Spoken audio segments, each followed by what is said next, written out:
For decades, one question has haunted the halls of Christian television history. What really happened between Jim Bakker and Tammy Faye during those final, explosive months before their empire crumbled? Now, at 86 years old and facing the twilight of his life, Jim Bakker has finally decided to speak the unvarnished truth about the woman who stood beside him through triumph and scandal. What he's revealed will forever change how the world remembers one of the most beloved and controversial figures in religious broadcasting. Tammy Faye Bakker wasn't just Jim's wife. She was the beating heart of PTL, the emotional center that drew millions of viewers into their living rooms every single day. While Jim delivered the sermons, Tammy Faye delivered something far more powerful: unconditional love to a world that desperately needed it. But behind those famous mascara-streaked cheeks and that infectious laugh lay secrets that would ultimately tear apart everything they had built together. The story begins in 1961, when two young dreamers from humble beginnings met at North Central Bible College in Minneapolis. Jim Bakker, an ambitious preacher's son from Michigan, and Tammy Faye Bakker, a spirited pastor's daughter from Minnesota, shared an impossible vision. They would revolutionize Christian television, bringing the gospel to millions while building an entertainment empire that would rival Disney itself. What they couldn't foresee was how success would slowly poison the very foundation of their marriage. By the 1980s, Jim and Tammy Faye had achieved the impossible. Their PTL television network reached into 13 million homes daily.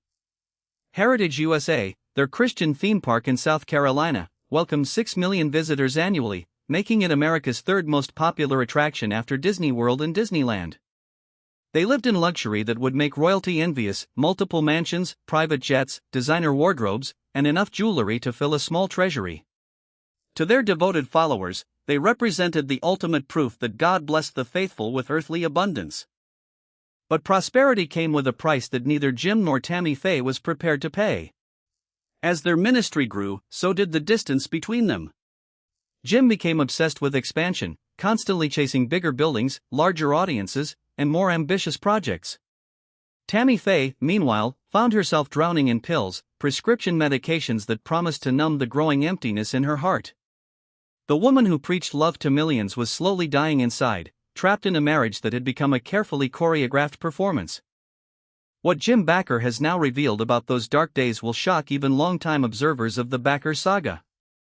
His words paint a picture of two people who loved each other deeply but lost themselves completely in the pursuit of religious fame and fortune. The cracks in their fairy tale marriage began appearing long before the world noticed. According to Jim's recent confessions, Tammy Faye's prescription drug dependency wasn't just a response to the pressures of fame. It was her escape from a relationship that had become suffocating and manipulative. While millions watched her radiant smile on television each morning, Jim reveals that behind closed doors, Tammy Faye often spent entire days locked in their bedroom, too medicated to face another performance of marital bliss. Jim's shocking admission centers on his own role in Tammy Faye's deterioration. For years, he's remained largely silent about the psychological control he exercised over his wife, but age and reflection have finally loosened his tongue. He now admits that he systematically isolated Tammy Faye from friends and family members who questioned their lifestyle. When her mother expressed concern about the ministry's extravagant spending, Jim forbade Tammy Faye from taking her calls. When longtime friends suggested she needed professional help for her growing pill dependency, Jim dismissed them as jealous outsiders who couldn't understand their divine calling. The most devastating revelation concerns Tammy Faye's desperate attempts to escape. Jim has finally acknowledged that she tried to leave him multiple times during the 1980s, but he used emotional manipulation and threats about destroying their ministry to force her back. He would remind her that millions of people depended on their marriage as proof that Christian love could conquer anything. Leaving would mean betraying not just him but God himself and all the faithful supporters who saw them as the perfect Christian couple. But perhaps the most heartbreaking aspect of Jim's recent confessions involves Tammy Faye's secret charity work. While Jim focused obsessively on building his empire, Tammy Faye was quietly using ministry funds to help AIDS patients and homeless individuals. She would sneak money from their personal accounts to pay medical bills for people dying of AIDS, at a time when most evangelical Christians considered the disease divine punishment. Jim was furious when he discovered these unauthorized charitable acts, viewing them as both a financial drain and a potential public relations disaster. What makes these revelations particularly shocking is how they recontextualize everything the public thought they knew about the Bakkers' relationship. Television audiences saw a devoted wife supporting her visionary husband. The reality was far darker, a controlling man systematically destroying the spirit of the woman who made his success possible, while she found ways to express her authentic Christian compassion despite his opposition. The psychological toll on Tammy Faye became evident to close associates, though they were powerless to intervene. Jim's iron grip on their inner circle meant that speaking out meant immediate exile from their lucrative empire. Jim's most stunning confession reveals the extent to which their entire public persona was carefully manufactured theater. He now admits that by 1985, he and Tammy Faye were barely speaking off camera. Their famous on-screen chemistry, the playful banter and affectionate touches that charmed millions, was pure performance. Behind the scenes, they communicated primarily through assistants and written notes. Tammy Faye had become so heavily medicated that she required coaching before each television appearance, with staff members literally rehearsing her responses to Jim's predictable questions. The breaking point came during what Jim calls the Christmas incident of 1986. Heritage USA was hosting its annual Christmas Spectacular, a multi-million-dollar production that attracted hundreds of thousands of visitors.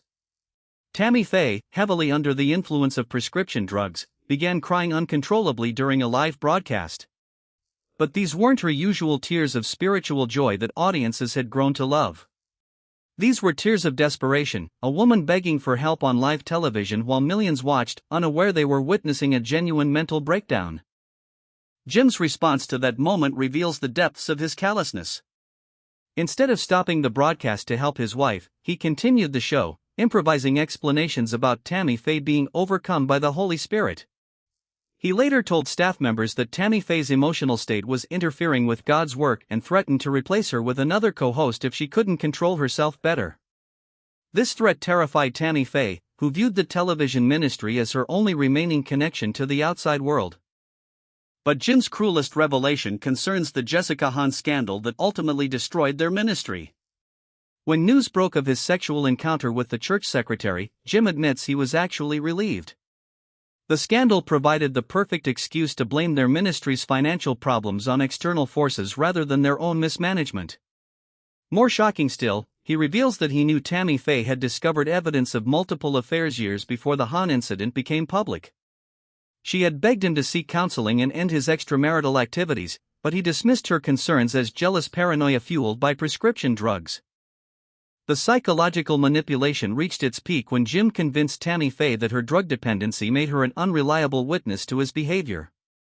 He would deliberately confuse her about dates and events, making her question her own memory and perception. This gaslighting technique kept her dependent on him even as she grew to despise what their marriage had become. Perhaps the most shocking aspect of Jim's recent revelations involves Tammy Faye's final act of defiance that precipitated their divorce. According to Jim, in early 1992, Tammy Faye made a discovery that shattered any remaining illusion about their marriage. While cleaning out Jim's study, she found detailed financial records showing that he had been systematically stealing money from her personal appearances and book royalties. For years, Jim had been telling Tammy Faye that her solo projects barely broke even, when in reality they were generating millions that he was funneling into secret personal accounts. This betrayal cut deeper than any of his sexual affairs because it attacked the one thing Tammy Faye had left, her independent identity as a minister and entertainer. Jim's theft wasn't just financial, it was spiritual, robbing her of the belief that she had any value beyond being his television prop. When confronted with the evidence, Jim didn't deny it. Instead, he told her that everything she earned belonged to the ministry anyway and, by extension, belonged to him as God's appointed leader of their household. That conversation marked the moment Tammy Faye finally found her voice after years of pharmaceutical fog and psychological manipulation. Jim describes her transformation as both frightening and magnificent. The woman who had been timid and submissive for decades suddenly became a force of nature, demanding not just a divorce but a complete accounting of their finances. She hired her own attorneys and forensic accountants, determined to understand exactly how much Jim had stolen from her over the years. The investigation revealed a pattern of financial abuse that stretched back to the early days of their television success. Jim had been systematically underreporting Tammy Faye's earnings while inflating his own contributions to their joint ventures. He had also been using her name to secure loans and credit lines without her knowledge, leaving her responsible for debts she never authorized. When Tammy Faye realized the full scope of his deception, she told him something that Jim admits still haunts him today: "You didn't just steal my money, Jimmy. You stole my life." But Jim's most painful confession concerns his reaction to Tammy Faye's newfound independence. Rather than accepting responsibility for his actions, he launched a campaign to discredit her among their remaining supporters. He spread rumors about her mental instability and drug use, painting himself as the long-suffering husband of an uncontrollable woman. This character assassination was his final act of betrayal, one that Tammy Faye never fully forgave. In his most emotionally charged confession, Jim admits that Tammy Faye's death in 2007 forced him to confront the devastating truth about their relationship. Despite their bitter divorce and years of estrangement, she had continued trying to reconcile with him until the very end. Her final phone call came just weeks before her death from colon cancer. Weak and barely able to speak, she told him she forgave him for everything and hoped he could forgive himself. Jim's voice breaks when he recalls hanging up that phone, knowing it would be their last conversation. What tortures Jim most at 86 is the recognition that Tammy Faye became a more authentic Christian after leaving him than she had ever been during their marriage.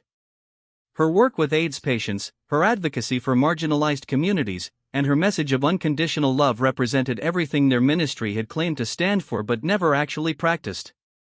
While Jim built walls around his heart and his empire, Tammy Faye tore down every barrier between herself and those who needed compassion most. Jim's shocking admission about her legacy cuts to the core of their entire story. He now believes that God's real plan was never about building PTL or Heritage USA. It was about preparing Tammy Faye to become a voice for the voiceless during the AIDS crisis and beyond. Her willingness to embrace gay Christians when the evangelical world rejected them, her tearful interviews with dying AIDS patients, and her message that God loves everyone regardless of their circumstances became her true ministry. Jim realizes now that he spent decades trying to constrain and control what was actually God's greatest gift to the world through their partnership. The weight of these revelations has fundamentally changed how Jim views his own legacy. At 86, facing his own mortality, he no longer claims to be a victim of circumstances or persecution. He acknowledges that he destroyed the most precious thing in his life through pride, greed, and the intoxicating pursuit of power. Tammy Faye's grace, both during their marriage and after their divorce, stands as a testament to the kind of Christian love he preached but never truly understood. Perhaps most importantly, Jim's confessions reveal that Tammy Faye's impact on American Christianity was far more significant than anyone realized. She pioneered a theology of inclusion and compassion that was decades ahead of its time, paying a personal price that the world is only now beginning to understand. These revelations about Jim and Tammy Faye Bakker's troubled marriage offer a sobering reminder that behind every public success story lie private struggles that can either destroy or ultimately redeem. If this untold story moved you, please share it with others who might need to hear Tammy Faye's message of hope and forgiveness.